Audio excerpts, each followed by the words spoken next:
बिस्मिल्लाहिर्रहमानिर्रहीम।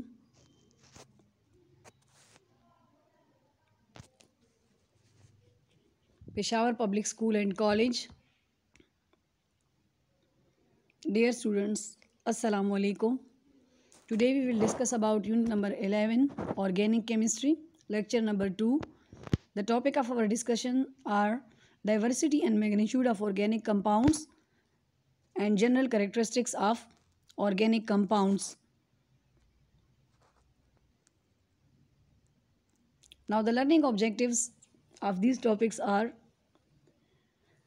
first, the diversity and magnitude of organic compounds, the tetravalent nature of carbon, the multiple bonding in carbon, the catenation, carbon-carbon bonding to other elements, isomerism, strength of covalent bond of the carbon atoms, and then about the general characteristics of organic compounds. Diversity and magnitude of organic compounds. Before I will discuss about the diversity and magnitude, first I will define about the organic compounds and the inorganic compound and the difference between two. As the term organic mean living, so organic compounds are those compounds the source of which is living, while the inorganic compounds are those compounds the source of which is non-living. Like the organic compounds, they are mostly obtained from the plants and animals, while the inorganic compounds, they are obtained from the minerals and rocks. The examples of the organic compounds are given on the left side in the picture. The DNA nail polish remover, which contain acetone, candle, paint, soap and perfumes. While the examples of the inorganic compounds are water, diamond, salt, sodium chloride, calcium carbonate, hydrochloric acid and carbon dioxide. So now the diversity and magnitude of organic compounds. Actually the term diversity and magnitude means that the organic compounds, when we discuss in detail, they are in very large amount. Actually there are total 118 elements known today, and the number of the organic compounds, the carbon compounds, it is more than 10 million. So this number, it is far more than the number of compounds of the all remaining elements taken together. Actually इस topic में हम ये discuss करेंगे कि हमारे पास जैसे कि total elements जो है वो 118 है अब तक जो डिस्कवर हो चुके हैं, चाहे वो नेचुरली प्रिपेयर्ड है या आर्टिफिशियली प्रिपेयर्ड है। अब उनमें से जो कार्बन एलिमेंट है उसके जो कंपाउंड्स हैं वो तकरीबन 10 मिलियन से ज़्यादा है बजाय और जो और कंपाउंड्स हैं उनके मुकाबले में, और एलिमेंट्स के जो कंपाउंड्स हैं, जिसकी वजह से जो कार्बन के जो इतने ज़्यादा कंपाउंड्स हैं उसकी वजह से एक अलग ब्रांच ऑर्गेनिक केमिस्ट्री जो है वो डिस्कवर हुआ है, जिसमें हम सिर्फ ऑर्गेनिक कंपाउंड्स को डिस्कस करते हैं। अब इस तरह है कि ये जो इतने ज़्यादा ऑर्गेनिक कंपाउंड्स हैं, इतने ज़्यादा नंबर में प्रोड्यूस हो रहे हैं और मौजूद है ऑलरेडी, उसकी वजह क्या है कि कार्बन के कंपाउंड्स जो है वो इतनी ज़्यादा क्यों हैं और जो एलिमेंट्स हैं उनके कंपाउंड्स के मुकाबले में। तो हम वन बाय वन उस रीज़न्स को डिस्कस करते हैं कि कार्बन जो है वो इसके जो कंपाउंड्स हैं वो बहुत ज़्यादा क्यों हैं। So now reason of large number of organic compounds. Number one, we will discuss the reason, that is tetravalency or the tetravalent nature. The second is multiple bonding or mode of bonding. The third is catenation or the carbon-carbon bonding, we can say in such a way.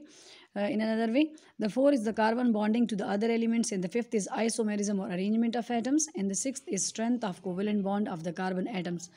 So number one reason is tetravalency or the tetravalent nature.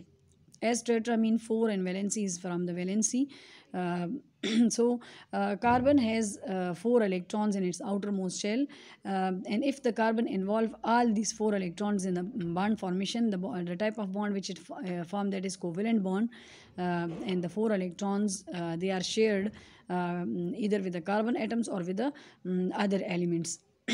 So due to the sharing of these 4 electrons either with the carbon, hydrogen or the other element, the carbon show tetravalency. Now the second reason is multiple bonding or mode of bonding. But here one thing in addition I will discuss that carbon element जो है चूँकि उसके 4 electron outer most shell में होते हैं और वो चारों बॉन्डिंग में इन्वॉल्व है, इस वजह से कार्बन जो है वो इतने ग्रेटर नंबर ऑफ़ बॉन्डिंग की वजह से इसके जो नंबर ऑफ़ कंपाउंड्स हैं वो बहुत ज़्यादा होते हैं। Now, the multiple bonding and the mode of bonding, in order to satisfy its tetravalency, the carbon can make a multiple bond. The multiple bond, it may be double or triple. अब जैसे कि carbon के outer most shell में चूँकि 4 electrons है और valency satisfied होने के लिए वो इन चारों इलेक्ट्रॉन्स को जो है बॉन्डिंग में इन्वॉल्व होते हैं या करता है कार्बन उसको, तो कभी ये डबल बॉन्ड बनाएगा, कभी सिंगल कोवेलेंट बॉन्ड और कभी ट्रिपल कोवेलेंट बॉन्ड, जैसे कि आप अपने जूनियर क्लासेस के कोर्सेज से जान चुके हैं. So here I will provide the examples in which the single bond is present or the double or triple. Like the single covalent bond, 4 single covalent bonds are present in methane, but 2 carbon atoms in ethane. Like C2H6 is the formula of ethane.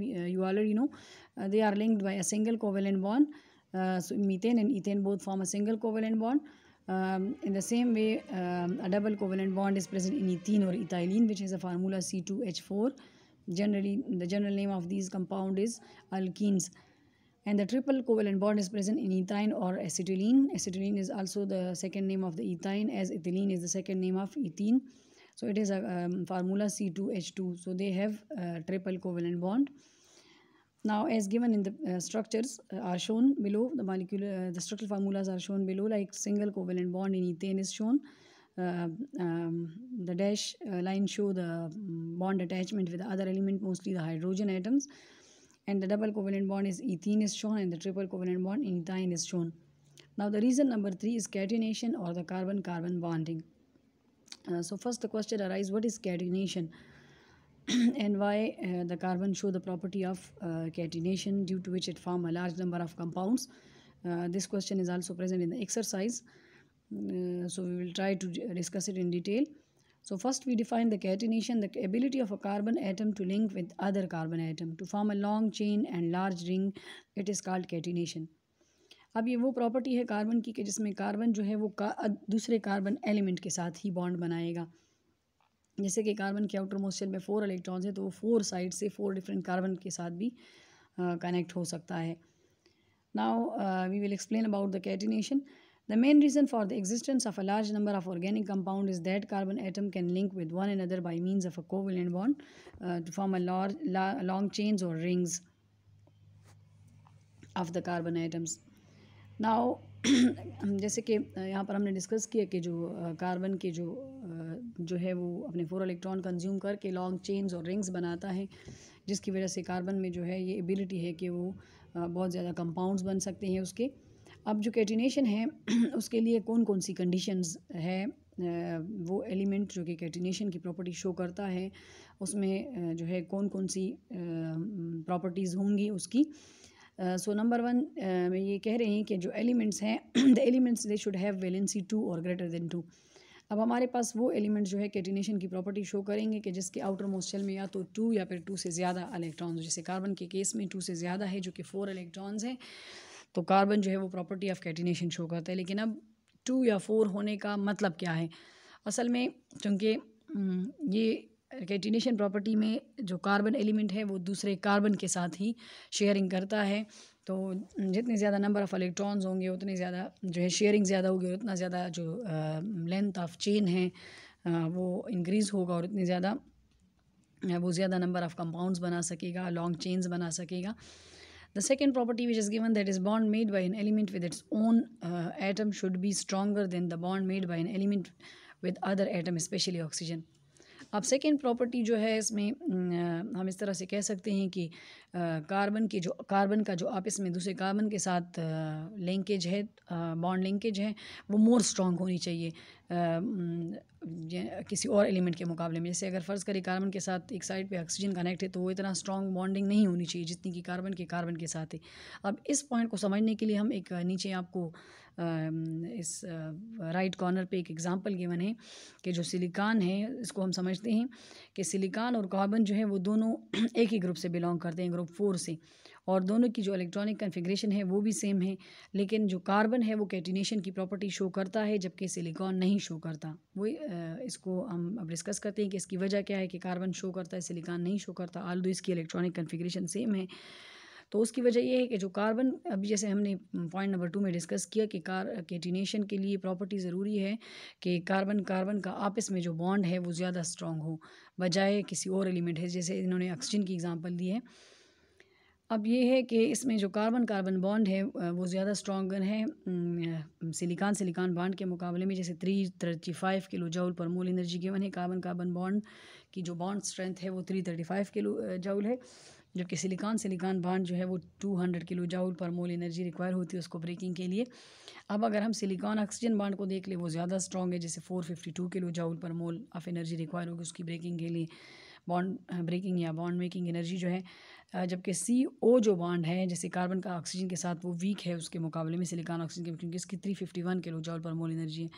अब जो silicon है वो बजाय इसके कि silicon silicon के साथ bond बनाए और लॉन्ग चेन बनाए और कैटिनेशन की प्रॉपर्टी शो करे, वो इस तरह नहीं करता, बल्कि सिलिकॉन जो है वो एक ऑक्सीजन के साथ लिंक होता है, फिर आगे किसी और सिलिकॉन के साथ, यानी दो सिलिकॉन्स के दरमियान में एक ऑक्सीजन होता है जैसे जब वो पॉलीमर्स बनाता है। तो इस वजह से सिलिकॉन कैटिनेशन में तो ये होता है कि एक जो एलिमेंट है वो दूसरे एलिमेंट के अपने जैसे एलिमेंट के साथ के एटम के साथ, जैसे सिलिकॉन सिलिकॉन के साथ ही बॉन्ड स्ट्रॉन्ग होगा और वो बॉन्ड बनाएगा तो तब कैटिनेशन होगा, जैसे कार्बन कार्बन करता है। जब सिलिकॉन ऑक्सीजन के साथ और फिर वो ऑक्सीजन किसी और सिलिकॉन के साथ बॉन्ड बनाता है तो वो कैटिनेशन नहीं होगा।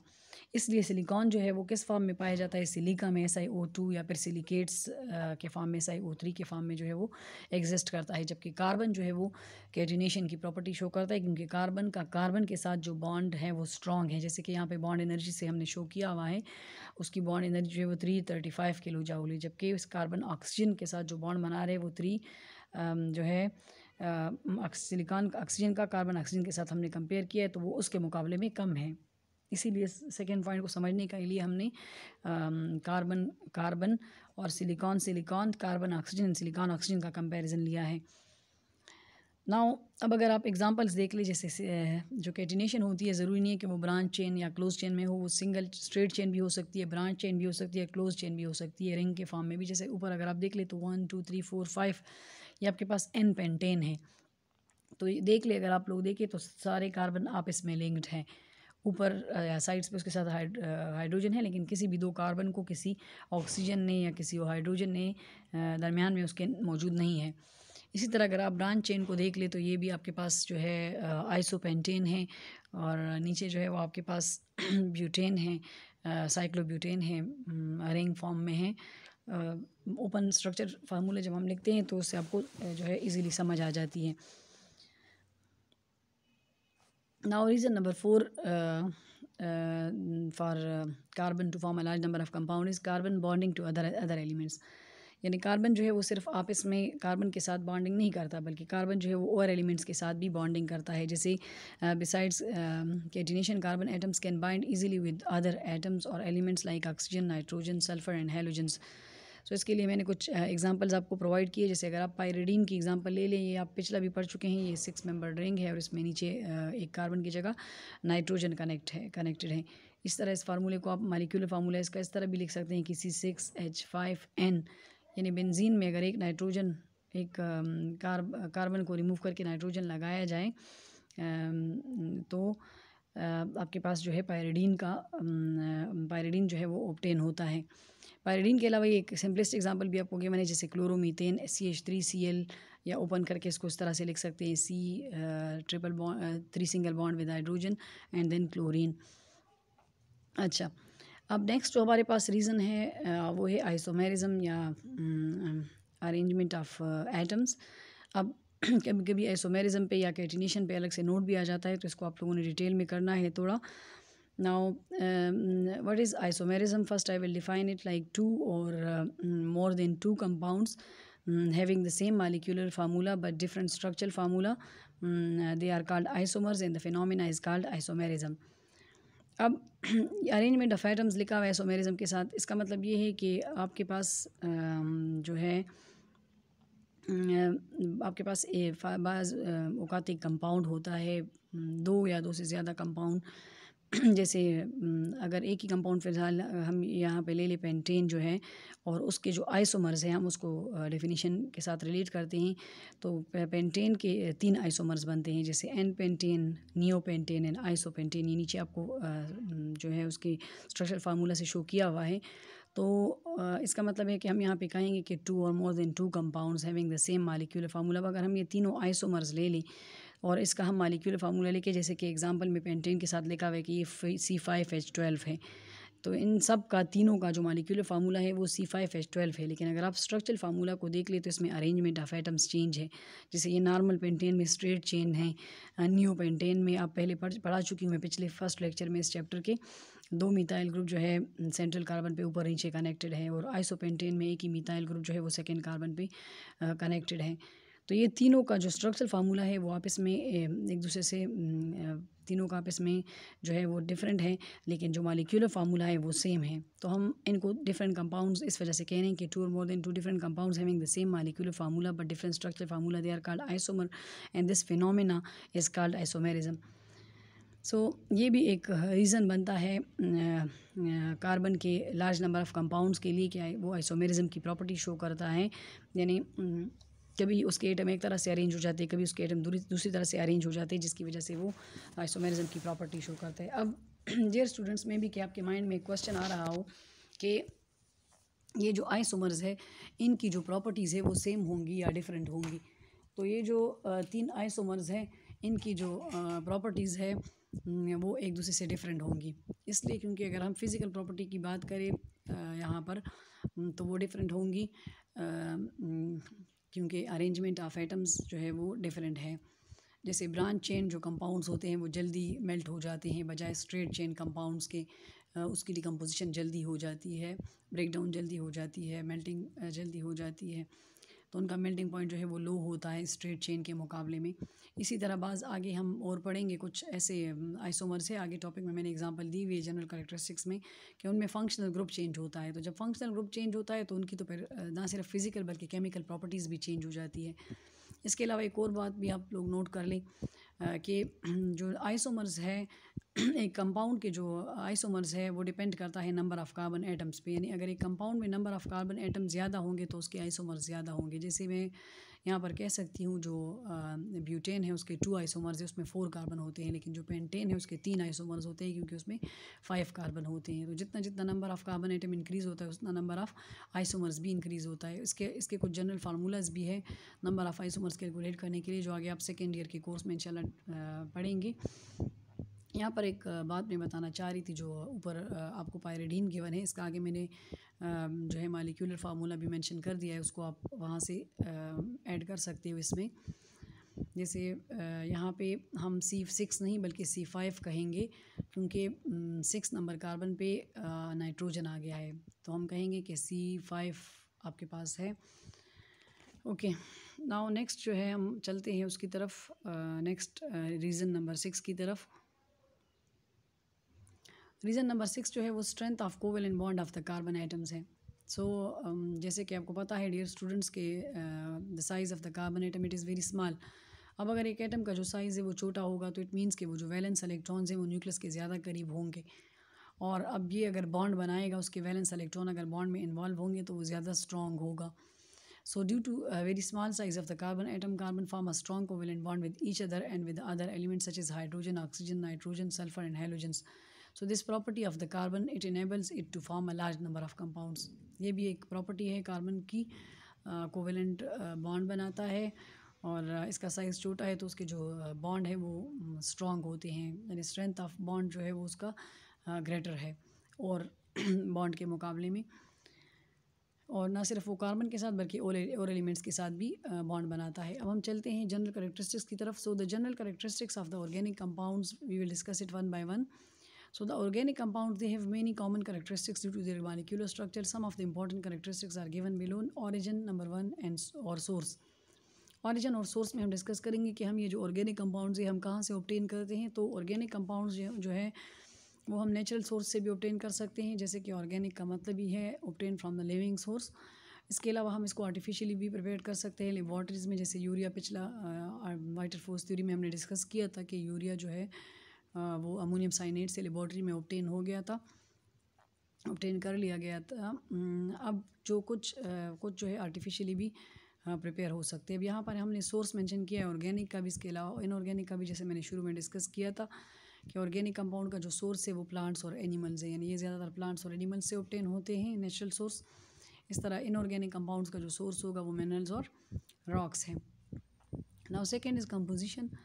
सो when we discuss about the composition of organic compound, so carbon is the main constituent. अगर कार्बन होगा तो वो ऑर्गेनिक कंपाउंड्स होंगे। इसके अलावा कार्बन के अलावा जो है इसमें हाइड्रोजन हो सकता है, या फिर और कुछ हाइड्रोजन फ्रीक्वेंटली होगा, जबकि कुछ और जो एलिमेंट्स है वो भी हो सकते हैं, जैसे कार्बन और हाइड्रोजन के अलावा ऑक्सीजन हो सकता है, नाइट्रोजन, सल्फ़र, फास्फोरस और halogen.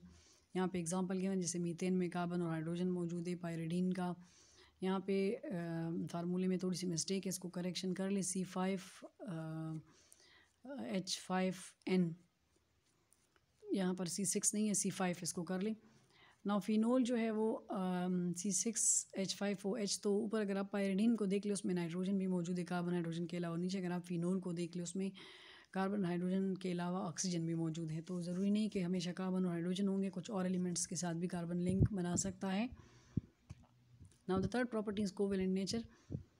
So the carbon form a covalent bond with other carbon atoms as well as with other elements like hydrogen, oxygen, nitrogen, sulfur, phosphorus and halogen, as we have already discussed, and it form a covalent compounds. So the covalent compounds, they are mostly non-polar in nature with a few exception like ethanol. अब जो carbon जो है वो covalent bond बनाता है और covalent compounds बनाता है, लेकिन जो कोवेलेंट कंपाउंड्स होते हैं जिसको हम ऑर्गेनिक कंपाउंड्स भी कहते हैं, वो mostly non polar in nature होते हैं। कुछ ऐसे हैं कि जिसमें थोड़ा बहुत इलेक्ट्रोनेगेटिविटी का डिफरेंस हो, एक कोई इलेक्ट्रोनेगेटिव एलिमेंट मौजूद होगा तो उसकी वजह से वो थोड़ी बहुत पोलैरिटी इसमें हो सकती है। जैसे इथेनॉल को हम ले C2H5OH, उसका फार्मूला है, इसमें ऑक्सीजन इलेक्ट्रोनेगेटिव है थोड़ा बहुत, जिसकी वजह से ये इसमें थोड़ी बहुत पोलैरिटी मौजूद है। And as these organic compounds which are mostly covalent in nature and are non-polar, they do not ionize in aqueous solution. अब अगर हमारे पास जो मोस्टली ऑर्गेनिक कंपाउंड है जो कि नॉन पोलर इन नेचर है और कोवेलेंट इन नेचर है, सो वो वाटर में सॉल्युबल नहीं होंगे और वाटर में वो आयोनाइज नहीं होंगे। जैसे बेंजीन हम कह सकते हैं, अगर उसको वाटर में ऐड किया जाए तो वो जो है नॉन पोलर है, वो सॉल्युबल नहीं होगा। या कुछ और अगर ऐसे ऑर्गेनिक कंपाउंड्स हम ले सकते हैं कि जो वाटर में ऐड किए जाएं तो वो उसमें सॉल्युबल नहीं होंगे एक वाटर, क्योंकि वो नॉन पोलर है और वाटर जो है वो पोलर इन नेचर है। अब अगर हम नेक्स्ट ले लें सॉल्युबिलिटी में, जैसे कि आप डियर स्टूडेंट्स ऑलरेडी जानते हैं कि we discuss the sentence like dissolve like. If we have a polar solute it will be soluble in polar solvent, and if we have a non polar solute it will be soluble in non polar solvent. और जैसे कि पिछले topic में third point में हमने discuss किया कि जो ऑर्गेनिक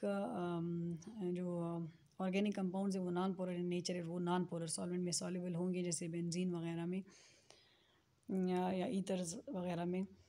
सॉल्युबिलिटी जो है, as the organic compounds they are mostly non polar in nature, so they are insoluble in और partially soluble in water, but soluble in partially soluble हम तब कहेंगे जब वाटर में जब उसमें थोड़ी बहुत इलेक्ट्रोनेगेटिविटी का डिफरेंस होगा, पोलैरिटी होगी, but soluble in the non polar और द कोवेलेंट सॉल्वेंट। यानी हमारे पास जो ऑर्गेनिक कंपाउंड्स है वो पोलर सॉल्वेंट में नहीं बल्कि नॉन पोलर सॉल्वेंट में सॉल्युबल होंगे मोस्टली। यहाँ पर कुछ नॉन पोलर सॉल्वेंट की एग्जांपल गिवन है, जैसे ईथर्स है, ROR, आर का मतलब है अल्काइल ग्रुप, जिसमें मिथाइल CH3 आ सकते हैं। आगे हम इस चैप्टर में अल्काइल ग्रुप के बारे में भी डिटेल से पढ़ेंगे। या C2H5 अल्काइल ग्रुप वो ग्रुप होता है कि जिसमें जैसे हाइड्रोकार्बन है आपके पास मीथेन CH4, जब उसमें से एक हाइड्रोजन रिप्लेस हो जाए तो वो अल्काइल बन जाता है। पीछे जो रह जाता है वो हाइड्रोजन के रिमूवल के बाद, जैसे CH4 से जब एक हाइड्रोजन रिमूव किया जाए तो CH3 रह जाता है, या C2H6 से एक हाइड्रोजन रिमूव किया जाए तो C2H5 रह जाता है। तो ये अल्काइल ग्रुप है। अब इसके साथ जो हाइड्रोजन रिप्लेस हुआ है उसकी जगह कोई और फंक्शनल ग्रुप अटैच होगा, जैसे मिथाइल अल्कोहल में CH3 के साथ OH लग जाता है तो CH3OH बन जाता है। तो ये यहाँ पर ROR जो है ईथर एग्जांपल है ऑर्गेनिक सॉल्वेंट की। बेंजीन है, इसके अलावा कार्बन जो है टेट्राक्लोराइड है CCl4। लेकिन जो पोलर जो ऑर्गेनिक कंपाउंड्स है वो पोलर सॉल्वेंट में सॉल्युबल होंगे हमारे पास। यहाँ पर जैसे लाइक डिजॉल्व लाइक में मैं डिस्कस कर चुकी हूँ। Now examples of solubility of polar organic compound in polar solvent. अब अगर हमारे पास एक पोलर ऑर्गेनिक कंपाउंड है, जैसे इथाइल अल्कोहल की हमने बात की, तो वो पोलर सॉल्वेंट में सॉल्युबल होगा, जैसे वाटर में। अब हमारे पास जो भी अल्कोहल है, जैसे मिथाइल अल्कोहल या इथाइल अल्कोहल, ये जो तमाम है ये वाटर में सॉल्युबल है और वाटर के साथ ये हाइड्रोजन बॉन्ड बनाते हैं। आप पहले पढ़ चुके हैं जूनियर क्लासेस में कि हाइड्रोजन बॉन्ड के लिए एक इलेक्ट्रोनेगेटिव एलिमेंट का जिसके साथ लॉन पेयर भी हो उसका होना ज़रूरी है, जैसे ऑक्सीजन है, और इसके अलावा हाइड्रोजन का होना ज़रूरी है, दूसरे मालिक्यूल में। तो दूसरे एक मालिक्यूल का जैसे वाटर का हाइड्रोजन और इथाइल अल्कोहल का ऑक्सीजन हाइड्रोजन बॉन्ड में इन्वॉल्व होगा। तो इथाइल अल्कोहल जो है वो पोलर ऑर्गेनिक कंपाउंड है, वो वाटर जो है वो पोलर सॉल्वेंट, तो इथाइल अल्कोहल जो है वाटर में सॉल्युबल होगा और ये हाइड्रोजन बॉन्ड बनाएगा वाटर के साथ। Now the next is low melting and boiling point. So the organic compound they have low melting and boiling point. अब वजह इसकी क्या है कि low melting and boiling point क्यों शो करते हैं? As the organic compounds are held together by weak intermolecular forces or covalent bond as compared to the ionic compounds which have a strong ionic bond. So these organic compounds can be easily broken down and they are volatile in nature, easily evaporate. So organic compounds have low melting and boiling point. अब जो हमारे पास organic compounds हैं या covalent compound, इसमें covalent bond होता है जो कि आयनिक बॉन्ड के मुकाबले में एक वीक बॉन्ड है, आयनिक बॉन्ड एक स्ट्रॉन्ग बॉन्ड है। दोनों जो है वो इंटरमालिक्यूलर फोर्सेस ऑफ अट्रैक्शन है। इंट्रामालिक्यूलर यहाँ पर इंटर मेंशन किया हुआ है, जबकि ये एक जो है इंट्रामालिक्यूलर फोर्सेस ऑफ अट्रैक्शन है। So this organic compound they can be easily broken down and they are volatile in nature. ये जो ऑर्गेनिक कंपाउंड्स हैं ये चूँकि इसमें वीक फोर्सेस ऑफ अट्रैक्शन है, कोवेलेंट बॉन्ड है जो कि आयनिक बॉन्ड से वीक है, तो ईजिली ब्रेक डाउन हो जाएगा। और वोलेटाइल इन नेचर मींस कि इसका जो बॉइलिंग पॉइंट है या मेल्टिंग पॉइंट है, बॉइलिंग पॉइंट स्पेशली वो लो होगा, ये इजीली एवापोरेट होते हैं। जैसे एसीटोन के हम एग्जांपल ले लें, नेल पॉलिश रिमूवर। आप नेल पॉलिश का जब उसको ओपन करके रख दें तो वो 1 मिनट में गायब होता है, इसलिए क्योंकि वो वोलेटाइल है और उसका बॉइलिंग पॉइंट बहुत लो होता है। सो the organic compound they have low melting and boiling point. यहाँ पे कुछ एग्जांपल्स आपके लिए मैंने प्रोवाइड की है और कोवेलेंट और आयनिक को कंपेयर किया है। जैसे मेल्टिंग पॉइंट ऑफ शुगर एक कोवेलेंट कंपाउंड है या ऑर्गेनिक भी हम इसको कह सकते हैं। 186 उसका जो है मेल्टिंग पॉइंट है। इसी तरह अगर मैं उसको सोडियम क्लोराइड से कंपेयर करूँ तो उसका 801 है, जो कि काफ़ी ज़्यादा है उसके मुकाबले में, और वो एक इनऑर्गेनिक या आयनिक कंपाउंड है। सेकेंड एग्जांपल में मैंने बॉइलिंग पॉइंट ऑफ एसीटोन लिया जो कि 78.37 डिग्री सी है। उसका बॉइलिंग पॉइंट वो कम है बॉइलिंग पॉइंट ऑफ वाटर से, जो कि 100 है अगर हम प्योर वाटर ले लें। इसके अलावा boiling point of ethyl alcohol जो है -114.1, जो कि बहुत कम है। इसी तरह जो बॉइलिंग पॉइंट ऑफ वाटर से यही अगर हम उसको कंपेयर कर ले जो कि आयनिक कंपाउंड है, तो वो बहुत ज़्यादा है उसके मुकाबले में। तो इसका मतलब है कि जो आयनिक कंपाउंड है इसके बॉइलिंग पॉइंट और मेल्टिंग पॉइंट कोवेलेंट कंपाउंड के मुकाबले में ज़्यादा। अब थर्मल स्टेबिलिटी नंबर 6, इंस्टेबिलिटी और अनस्टेबिलिटी, ये की मतलब है इसका। Due to the presence of weak intermolecular forces organic compounds are thermally unstable and decompose into smaller molecules on heating. अब ये जो है चूँकि इनमें जो बॉन्डिंग है वो इतनी स्ट्रॉन्ग नहीं होती, तो ये हीट को इतना बर्दाश्त करने की सलाहियत इनमें नहीं होती, तो जल्दी इनकी ब्रेक डाउन हो जाती है जब इसको थोड़ा सा भी हीट किया जाए। अब जो अनस्टेबिलिटी है, थर्मल अनस्टेबिलिटी, उसका एक फ़ायदा भी है। वो फ़ायदा इस तरह से है कि जो ऑर्गेनिक कंपाउंड है इसका जो अनस्टेबिलिटी इसकी प्रॉपर्टी है वो उसका कमर्शियल इंपॉर्टेंस बहुत ज़्यादा है। जैसे क्रैकिंग ऑफ पेट्रोलियम, हमारे पास जब पेट्रोलियम की cracking mean break down of large molecule into smaller molecule, petroleum की जब क्रैकिंग होती है तो उससे हमें और जो प्रोडक्ट्स जो उसकी क्रैकिंग से ऑब्टेन होते हैं वो हमें मिलते हैं। जैसे पेट्रोलियम जेली जो आप यूज़ करते हैं, ये पेट्रोलियम के जो है उसकी ब्रेक डाउन से हमें मिलता है क्रैकिंग से। Now next property is inflammability. Inflammable means those compounds which catch fire easily and burn with a flame. They are inflammable. Like organic compounds, they are mostly inflammable. So the property in which a compound burn in the presence of oxygen and it produces carbon dioxide, water with a huge amount of heat are called inflammable, which gets fire with a flame. So the compounds and this property is called inflammability. अब पहले तो आपको मैंने बता दिया कि इन्फ्लेमेबिलिटी क्या है या इन्फ्लेमेबल कंपाउंड क्या होते हैं, लेकिन अब इसमें प्रोडक्ट्स कौन से बनेंगे इस प्रोसेस के दौरान। कार्बन डाइऑक्साइड बनेगा, वाटर बनेगा और उसके साथ जो है वो हीट भी प्रोड्यूस होगी। यहाँ पर कुछ एग्जांपल्स दी हुई है इन्फ्लेमेबल कंपाउंड्स की। जैसे फ्यूल्स जो है हमारे पास जो हम यूज़ करते हैं, they are organic compounds. Wood है या कोल है या ऑयल है या नेचुरल गैस जो है, ये सारे नेचुरल प्रोडक्ट्स है, सोर्सेज है ऑर्गेनिक कंपाउंड्स के।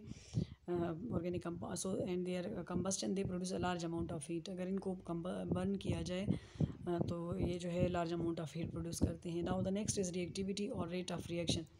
अब अगर हम कंपेयर करते हैं ऑर्गेनिक कंपाउंड्स को इनऑर्गेनिक से, तो ऑर्गेनिक कंपाउंड्स की जो रिएक्टिविटी या रेट ऑफ रिएक्शन जो होती है वो स्लो होती है इनऑर्गेनिक के मुकाबले में या आयोनिक के मुकाबले में। तो वो क्यों?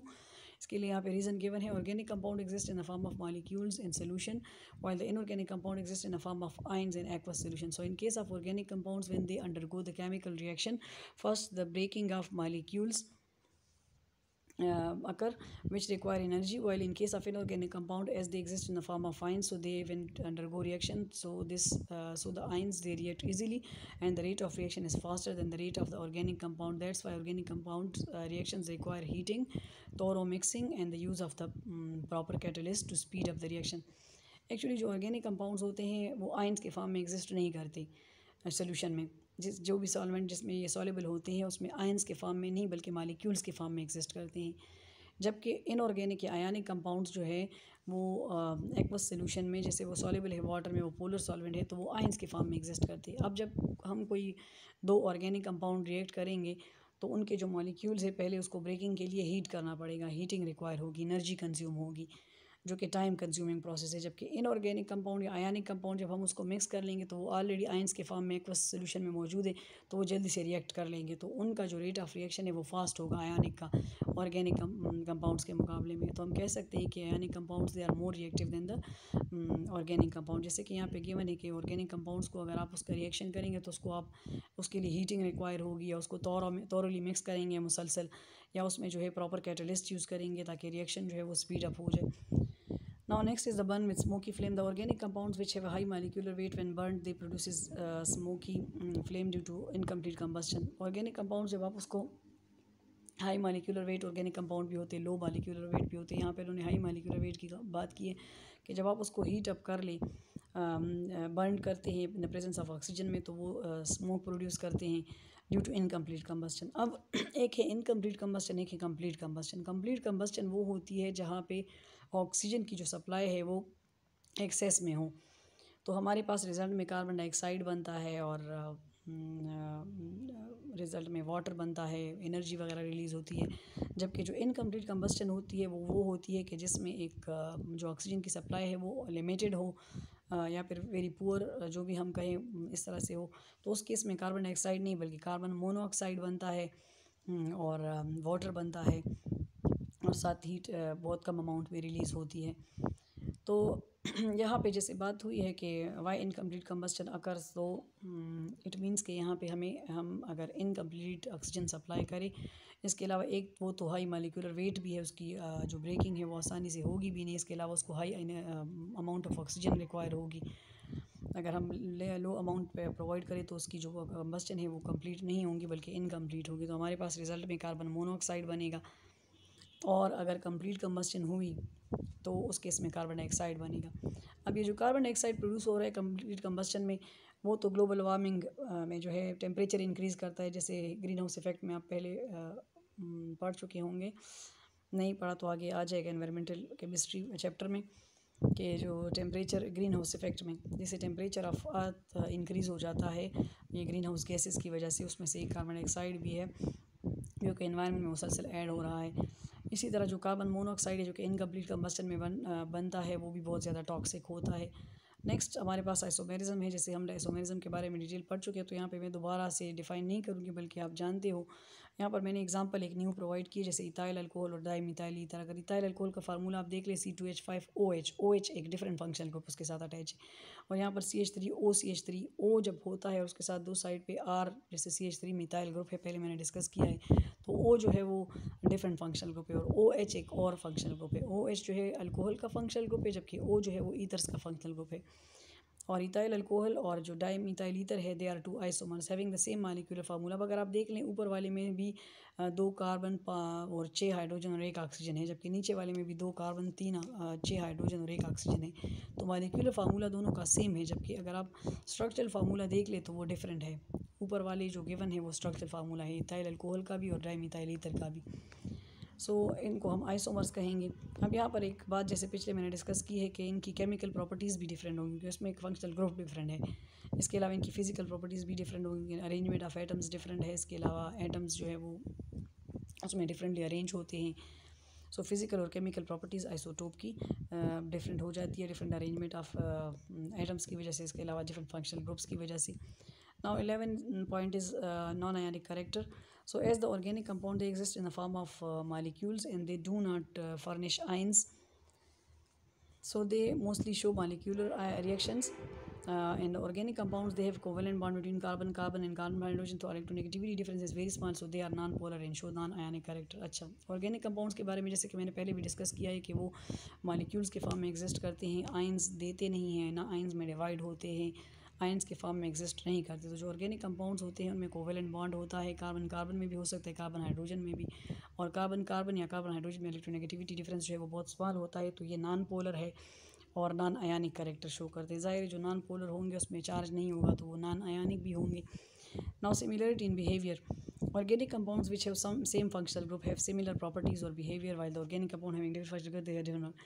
अच्छा, अब हम इसको इस तरह से समझ सकते हैं कि आपने जैसे मिथाइल अल्कोहल और इथाइल अल्कोहल पढ़ा, उनमें जो फंक्शनल ग्रुप था वो सेम है, तो अब इन दोनों की प्रॉपर्टीज़ भी सेम होंगी. जैसे ये दोनों जो है वो वाटर में सॉल्युबल है और दोनों वाटर के साथ हाइड्रोजन बॉन्डिंग बनाती है. लेकिन अगर इनमें फंक्शनल ग्रुप डिफरेंट होता, जैसे आगे आप लोग सीनियर क्लासेस में पढ़ेंगे, कुछ ऐसे आइसोमर्स है कि जिनमें फंक्शनल ग्रुप भी डिफरेंट है. जैसे जैसे पिछले में एग्जांपल में भी आपने पढ़ा भी है, डाइमिथाइल ईथर या इथाइल अल्कोहल, तो उनमें फंक्शनल ग्रुप चेंज है, तो वो सिमिलर बिहेवियर नहीं शो करेंगे. यानी आइसोमर्स में अगर फंक्शनल ग्रुप सेम होगा तो वो सिमिलर बिहेवियर शो करेंगे, और अगर डिफरेंट होगा तो वो फिर डिफरेंट बिहेवियर शो करेंगे. यानी ऑर्गेनिक कंपाउंड्स ही की मैं बात कर रही हूँ. Now last is electrical conductivity. As organic compounds do not contain ions, so they are poor conductor of electricity both in the fused state and in the solution form due to the presence of non-polar covalent bond in most of the organic compounds. अब जैसे कि आप junior classes से जानते हैं कि अगर ions होंगे तो और इलेक्ट्रॉन्स होंगे तो करंट पास होगा. तो ऑर्गेनिक कंपाउंड्स में आयंस नहीं होते, तो वो मालिक्यूल्स एग्जिस्ट करते हैं, तो ये पुअर कंडक्टर ऑफ इलेक्ट्रिसिटी है. फ्यूज स्टेट में चाहे आप उसको मेल्टेड फॉर्म में ले या सोल्यूशन फॉर्म में ले, क्योंकि इसमें जो बॉन्ड होता है वो भी नॉन पोलर कोवेलेंट बॉन्ड होता है ज़्यादातर जो ऑर्गेनिक कंपाउंड्स होते हैं, तो इस वजह से वो पुअर कंडक्टर ऑफ इलेक्ट्रिसिटी होते हैं.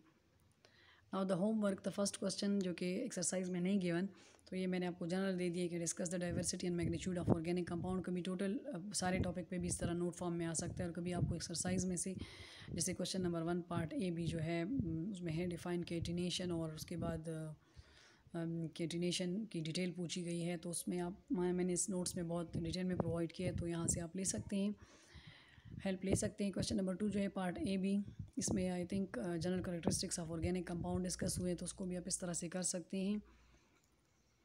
तो कोशिश करें कि अपना काम कंप्लीट करें. ये हो सकता है दुआ करें दिल में नमाज़ों के बाद कि स्कूल खैर से खुल जाए, और इंशाल्लाह हम फिर आगे जो नेक्स्ट काम है वो लेक्चर्स में पढ़े, और आपकी जो प्रॉब्लम्स हो वो भी इंशाल्लाह क्लास में डिस्कस कर सकें, और आपके जो काम होंगे प्रैक्टिकल वर्क या रिटन वर्क वो भी मैं आसानी से उसको चेक कर सकूं. इंशाल्लाह सब ने किया होगा, उम्मीद है, और उसकी इंशाल्लाह आपको ग्रेडिंग या मार्किंग दी जाएगी 10% मार्क्स में. इंशाल्लाह एग्ज़ाम में भी कोशिश करेंगे कि हम उसको शामिल कर लें. नाउ थैंक यू एंड अल्लाह हाफिज़.